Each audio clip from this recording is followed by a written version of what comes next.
여러분 반갑습니다. 대구 경북 소식입니다. 월요일인 오늘 대구와 경북 지역은 대체로 맑은 가운데 아침 최저 기온은 대구가 영하 3.2도를 비롯해 봉화 영하 12.4, 안동 영하 8.2도, 구미 영하 5, 포항 영하 2.8도 등 어제보다 기온이 2, 3도 정도 낮았습니다. 낮부터는 기온이 점차 오르면서 대구의 낮 최고 기온은 7도, 경북은 2에서 7도의 분포로 평년과 비슷한 기온 분포를 보이겠습니다. 대구 기상대는 내일 아침도 기온이 떨어지는 반짝 추위를 보이다 낮부터는 평년 기온을 웃돌면서 당분간 큰 추위는 없을 것으로 내다봤습니다. 올해부터 달라지는 연말정산 방식 때문에 직장인들 걱정이 많으실 텐데요.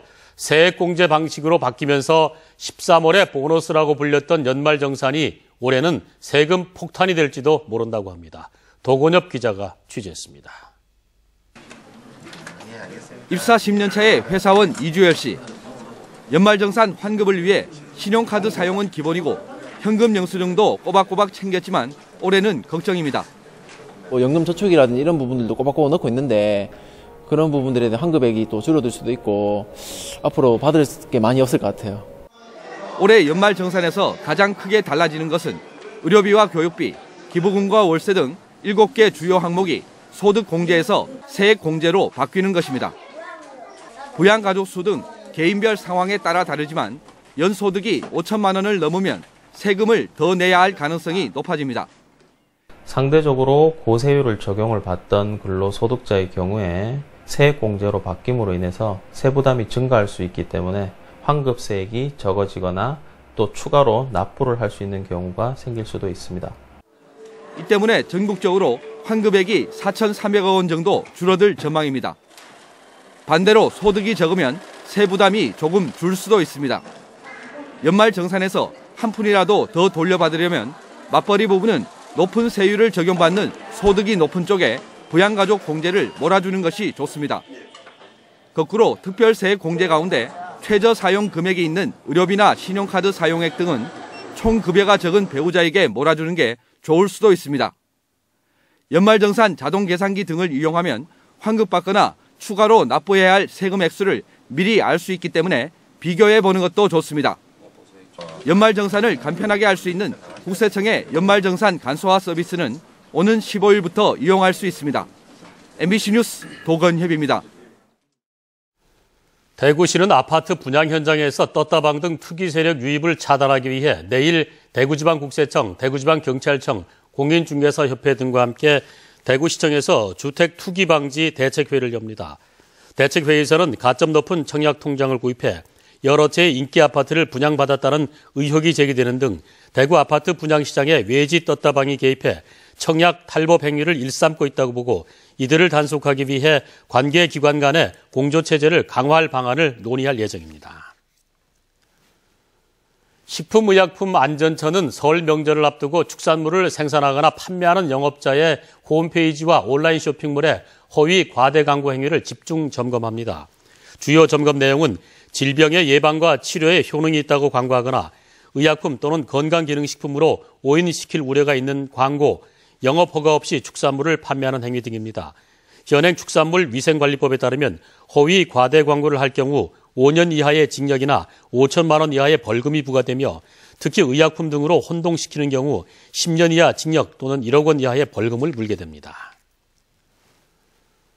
대구시 교육청은 올해 4,177억 원 규모의 학교 시설 공사를 발주하기로 했습니다. 학교와 유치원 등 21개교를 새로 짓고 낡은 건물 개축과 재난위험시설 개선, 체육관, 특별교실 증축 등을 추진합니다. 교육청은 전체 사업비 4,177억 원 가운데 2,135억 원을 확보했고 추경 등에서 나머지 예산을 확보해 올해 안으로 모든 공사를 발주할 방침입니다.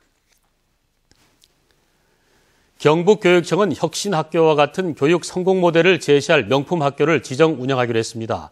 명품학교는 자율재능교육 과정을 운영하며 학생활동 중심 수업을 펼치고 민주적 학교 문화와 학습 중심 행정 시스템을 갖추게 됩니다. 경북교육청은 올해 각 학교별 신청을 받아 심사를 거쳐 예비 명품학교 60곳을 선정해 운영하고 이 가운데 40개교를 명품학교로 선정해 예산 지원도 하기로 했습니다. 상주 관상용 젖먹 선인장 재배단지가 경상북도의 신선농산물 예비 수출단지로 집중 육성됩니다. 상주시 공성면 일대 6,000제곱미터 규모의 선인장 재배단지는 지난 98년부터 젖먹 선인장을 재배하기 시작해 한 해 4억 원 상당을 미국, 호주, 네덜란드 등으로 전량 수출하고 있습니다. 관상용 젖먹 선인장은 가격 변동폭이 적고 판로도 안정적이어서 수출 효자 품목입니다. 경상북도는 올해부터 수출 실적 10,000불 이상인 재배단지를 예비 수출단지로 지정해 전문 수출단지로 집중 육성할 방침입니다. 경상북도가 농업 현장에서 필요로 하는 기술개발 과제 발굴을 위해 올해 경상북도 농수산 기술개발 사업 과제를 공모합니다.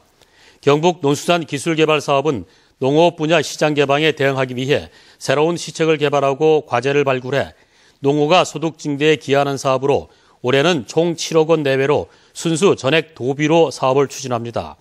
대구 경북의 대학과 연구소, 농수산 관련 단체면 신청이 가능하고 오는 25일까지 경북도청으로 접수하면 됩니다.